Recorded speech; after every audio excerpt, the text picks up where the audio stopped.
Hello, everybody. Welcome to 30 Days of Illumination. My name is Sarah Shirley. I'm an intuitive healer, a spiritual teacher, a channel, medicine woman, and I'm really excited to share this topic with you today because we're going to be talking about understanding your soul purpose. There's so much beauty to share. This is something that I have worked a lot on in my own life, where I was feeling super blocked and not knowing my purpose and not living my truth and standing in who I am. And so I have lots of wisdom to share with you from my journey and from the wisdom I've learned from my teachers as well. So I'm excited to share that with you today. Let me know if this is your first day or if you've been watching other days as well. If you haven't caught up with any of the other videos, I highly recommend going back and checking them out. They're here on my Instagram profile or on my YouTube channel, so you can check them out in either of those places. Hello, Jovan, welcome. And I wanted to share also that today at 12 p.m. Eastern Time, my Release Religious Wounding Masterclass is starting. It's free right now. It will be bundled up and sold as a package afterwards. So if you feel called to join, I would love for you to be there. It's going to be a way to also connect yourself more to source and to spirit and to live your purpose. That's a big part of why I created this masterclass, is to help spiritual beings who actually are deeply spiritual. We're all spiritual, but some of us are meant to live a more spiritual life in this lifetime, to help you uncover the blocks that are there so you can connect more deeply to spirit. So I'm excited to be offering that, and it's starting in about 1 hour from now. So do check it out. The link's in my bio, and or you can send me a DM if you'd like. So let's drop into today's topic, understanding your soul purpose. So I truly believe that your soul chose your purpose before coming into this lifetime. So it's like our souls were like up there in the ethers, the angelic realms, or wherever we are before we come into this life. And I believe that we kind of map out a lot of the big things that we're meant to experience in this lifetime, the soul lessons and our purpose. So the soul lessons would include like all the wounds that you take on and experience in this lifetime, the programming that you receive in your upbringing and from, your ancestors, and the limiting beliefs and the conditioning, all of it, all of the stuff, that doesn't feel like it's so good. But actually our soul chose that before coming into this lifetime so that we can learn and grow and evolve, and also clear karma, from past lives that we may have experienced. So I really believe our souls choose why we're here, like what we're meant to do and who we're meant to be in this lifetime. The big thing, though, is that we have free will as human beings. Spirit has gifted us with free will, and we get to choose and choose and choose and choose again if we are going to keep stepping forward on our path. And we can choose something different if we don't want to go the way that we are quote unquote supposed to go. And there's no real answer at the end of the day. Like, you have the power to choose. That's what I like about, being a sovereign human being, is you actually get to choose. There's no one forcing you. And that's kind of one of the beautiful things about living a spiritual life rather than like a religious one where you're told what to do and how to behave and how to think. And instead you get to create your life. And that's really beautiful. You get to create your life in conjunction and connection with spirit and the divine, whatever that looks like and feels like for you. So let me know if you've ever heard of this concept of choosing before we come into this lifetime. I'm curious if you've ever heard of that before. And especially it can be helpful when we're going through tough times, because we can keep coming back to looking at it through the lens of like, okay, what am I supposed to learn through this difficult and challenging experience? So purpose, I feel, and I've learned this from several of my teachers as well, including Audra Santa and Sophia Sundari and others, is that our purpose is really all about being ourselves and sharing our light with the world. So that takes off a lot of pressure, I find, because I remember just being like, I don't know, in Facebook groups and just hearing people comment about feeling really lost. And in some of the master classes and workshops and events that I've hosted, sometimes I've noticed that people put a lot of pressure on themselves, that they feel like they're not living their purpose. And it feels like it's like there's something outside of you, Whereas I love this idea of living your purpose and walking your purpose is really all about being yourself. So it's about dressing in the way you truly want to dress. It's about singing and speaking and sharing in the ways that your soul wants to do that, what feels true and real to you. I love that. This is a new concept for me, but it's lighting my way. I love that. Beautiful. So living your purpose is really about being yourself. Let me know how that lands for you. Maybe describe in 1 or 2 words. How does that land for you? Does it feel liberating? Does it feel expansive? Does it feel scary? What comes up for you when I share that? And it's about sharing who you are with the world too. That's a beautiful way to live your purpose, just being yourself and sharing that with others. So your purpose is not something outside of you. It's you. It's your truth and your authenticity. It's what's real inside of you. Liberating. Yes, I love that. And it's a journey also, I want to share, because I've noticed, even though I feel like I've found my purpose and I'm living my purpose, there keep being new layers and more layers to pull away and to clear away so that I can keep being more of myself. Yes, it's who you are. Your purpose is who you are, truly who you are. Minus all the conditioning and the programming, it's who you truly are. Yes. So our purpose can be a variety of different things. One person's purpose is different from the next. You know, there's all kinds of beautiful gifts that we can carry and embody in the world, and we need all the different types of gifts in order to make the world run. Because we need people who are like very mind-based and who are engineers and creating, scientists and developing new cures for different things. And we need people who are artists, who are making music and painting to bring more beauty to the world. We need light workers and healers who are helping people go deeper inside of themselves and clear their wounds so they can be more of themselves, who are helping clear the density that's on the planet right now so we can make more way for more light to anchor in. And this is true. There's so many different ways you can be yourself and live your purpose in the world.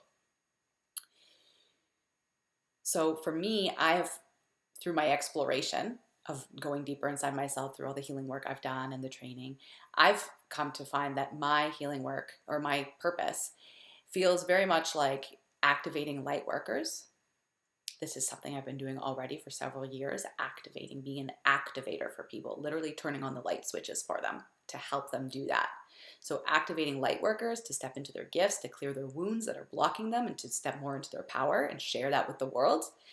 I also feel like a big part of my purpose through the work that I've done on my own inner journey is about anchoring the feminine energy back onto the planet. I get that message often. Like, this is part of my purpose. And it plays out in my teaching, in my work, but it also plays out in my life, in different interactions I have with people. And it doesn't have to be necessarily like there's always going to be a financial exchange for living your purpose and being in that. I don't know how to word it properly, but what I'm trying to say is like it can happen in the little interactions with people, like at the grocery store or in an interaction with a new friend or a colleague. I love your question. How do you know if you're a light worker? I would go back and check out some of my videos that I've already shared in this series of 30 days. There's one, signs you know you're a healer. There's another one about being highly sensitive. And you can check those out and see if you resonate with any of them. There's also a couple of blog posts on my website, sarahshirley.com. So you can check them out and see what resonates. But in summary, it's like, especially with being a light worker, and if you're going to be helping others to heal, first of all, see if you have that pull inside of yourself on your own journey to heal and to grow and to learn and to shed all the ancestral things that you've brought into this lifetime. You can check in to see if you have like a desire to connect deeply with spirit and to live a more meaningful life. And if you know that you're meant to do something bigger and to help people in this lifetime, those are a few signs that you're a light worker. So I also feel, I was sharing what I feel my purpose is in this lifetime. So again, being myself, but then also helping to activate light workers, helping to anchor the feminine back on the planet. I also feel a big part of my purpose is to birth babies, 1 or 2. And I just know that I'm meant to be a mother because this is something that I'm meant to experience, to learn, to bring babies onto this planet, and to also, everything that I do in my life, I end up teaching others about.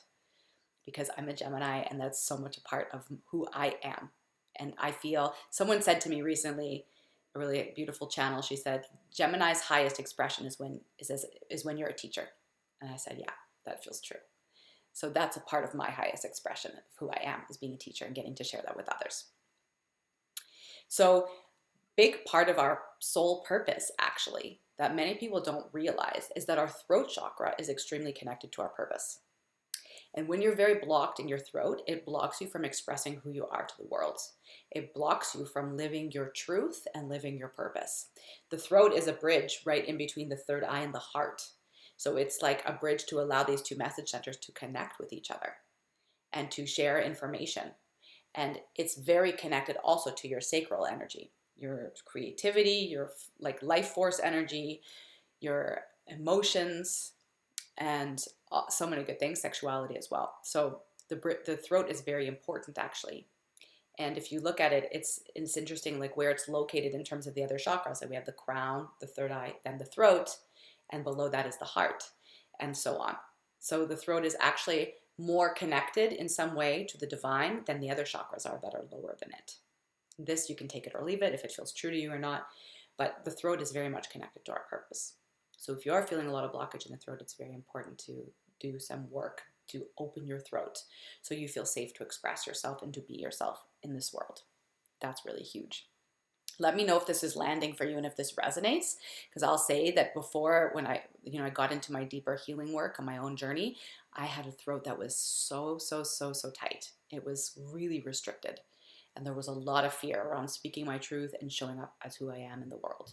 And I've had to do a lot of clearing in that area so that I can be showing up here, talking to you on video and serving clients and hosting masterclasses and online programs. It's been a lot of work to get there by releasing the old and making space for more of my true self to shine through. So one thing I want to share with you is that remember that you're never doing it alone. Yeah, your throat is tight. It's very common for light workers. I do feel you're a light worker, just so you know. So yeah, remember you're never doing it alone. This is really important to remember. Spirit is here with you. We are all connected. I think we just forget. And so yeah, if you have not signed up for my Release Religious Wounding Masterclass, I highly recommend you join us. It's a 3-day masterclass starting today. I'm going to be helping you also to connect more to spirit, to help open the throat, because this is one of the wounds that many of us experience that hold us back from being ourselves in the world. So you're never alone. You just need to ask for help and ask for support. And trust that it's here and that it's coming. Everything happens in divine timing. So you can trust in that as well. Another practice that you can do to support yourself on this journey of exploring your soul's purpose is to take time to listen inwardly. Take time for self-reflection. What moves you? What excites you? How do you want to be in the world? How do you want to show up? What kind of impact do you want to make? These are all things that you can explore. And don't force anything. Allow the answers to come to you. Sometimes, we want to start our own business. We want to help people, and we dive into it way too quickly before we're actually ready, before we have the tools and all, the tools basically to support ourselves. Because being an entrepreneur and helping others is actually like quite a journey in and of itself. And it's nice to have some sort of income when you're starting out so that you can have groundedness and stability in your life and not have to worry about the money while you're starting something. And you keep building and you keep building until you get to a place of being able to offer that full time if that's something that calls to you. So take time to listen, ask spirit. So one of the things I learned from Lee Harris, who's an amazing channel, is to sit in prayer or meditation in the morning and ask spirit, how can I show up today? How can I be of service? Simply just that. And trust what comes. Some days when I've asked this, the answer is just rest. You need rest. Other days when I ask, I get the guidance to create a masterclass or to go live or to reach out to a certain person, create something. And I love that. You've got me smiling. How do you sit in the allowing? You sit there and you practice opening your body, relaxing and softening. And don't try and force anything or make it come quickly. Just soften. Keep softening, keep softening, keep softening. That will be a really great start to allow the messages to come through more. So ask what you need to do. You can make that a morning practice. It will be beautiful. And trust and know that it's one step at a time. It's not some like big goal and destination or you're living your purpose fully like tomorrow. It's a journey, and you can trust that and allow it to happen and have fun along the way. Take off the pressure from yourself. You don't need to put pressure on yourself. The more pressure you put, there's constriction. And so see if you can practice breathing and softening and allowing. And that will help you keep bringing in more of your own truth into this world, to be yourself more. So it's a journey, not a destination. Don't rush or force anything when you're trying to connect more deeply with your truth, with yourself and your purpose, and to walk that in the world. So as one of my teachers, Audra Santa, says, explore with curiosity. That's a really fun and beautiful way. I just had this image of like someone looking with like a magnifying glass, just being playful and having fun and exploring with curiosity. So it's funny because as I was creating this, my talk today, what I was going to share with you, I got an email from Moon Omens, who's my favorite source for astrology. They send out these daily affirmations to your email address. If you don't, if you feel called, you can sign up for them. It's pretty nice and sweet. And the quote that they shared is, I have decided a long time ago that I wouldn't stand in my own way. I am listening to my heart and leading a life that follows my truth. I love that. So give yourself the space to listen to your heart and, activate that willpower inside of you to follow through with the guidance that comes so that you can keep stepping forward and walking your path with confidence and allowing your just life to blossom, open and unfold. So let me know how this resonates for you. I would love to hear what it's been like for you on your own journey with your soul purpose. And I trust that you will get there. You're getting there right now. You're on that path right now in this moment. Keep exploring, keep having fun, and creating space to allow everything to come through to you. So I'm sending you a lot of blessings on your journey and on your path. If you need one-on-one support and you would like to work with me, you can reach out. You can send me a DM or contact me via my website, sarahshirley.com. And we can talk about what it would look like for me to support you to step more onto your path and live your purpose by being more of yourself, clearing those blocks that are in the way from you doing that. So I hope to see you at today's masterclass. Again, you can check out the link in my bio or the link in the comments. And I will see you again tomorrow for day 13. I'm starting to get confused with the days. Yeah, tomorrow's day 13, and I'm going to be sharing with you about how to open more to love. So tomorrow is Valentine's Day, and I'm excited to share this special edition with you about how to open more to love. So I'm sending you so much love, and I will see you again very soon. Bye, everyone.